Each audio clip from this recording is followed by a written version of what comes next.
I live in Cumbria. Yeah. None of my friends understand me. I want to do personal growth. I don't want to live in the UK. And when I listen to Modern Wisdom, I feel less alone. And it makes me tear up because I'm like, fuck, like I see me in that person.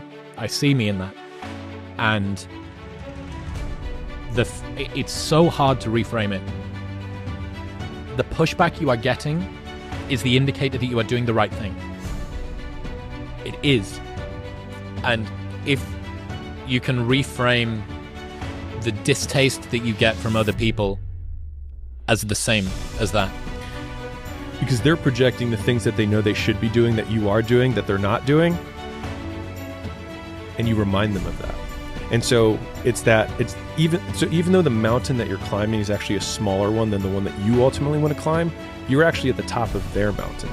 And so they start tearing you down. So like that's where the underdog story that we said at the very beginning of this with the quote, which is like on the way up, they root for you. And then when you're at the top, they try and tear you down because you remind them of the dreams that they couldn't accomplish, right? And so you quitting drinking or you staying in to work on your side hustle or your project or the business that you want to launch, the podcast, you might be at the top of their mountain.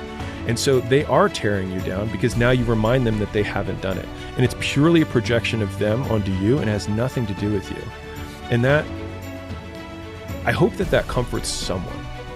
Because what you said, I think is like, if you're going through that right now, and I promise you, every single person who wants to do something with their life and has done something with their life has gone through the exact chapter that you're going through. And it's the lonely chapter. It's the chapter where you don't fit in with your own friends, but you don't have the outcomes yet to fit into a new group of friends. And you're doing this thing, you're consuming content on the internet, you're doing these free tutorials online to try and figure out how to set up a podcast and where do I host this thing? And then you're going through this and you're like, is this even worth it? Because you have no signs of success, right?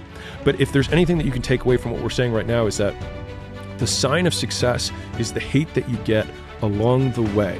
And what you can't do is bend the knee to their hate and fit back into the conformity because it's comfortable and it's warm. Because like in the Matrix, when Trinity opens the door, when Neo's about to go take the red pill and he wants to get out of the car, she says, Neo, you've been down that road and you know exactly where it leads. And I know that's not where you want to be.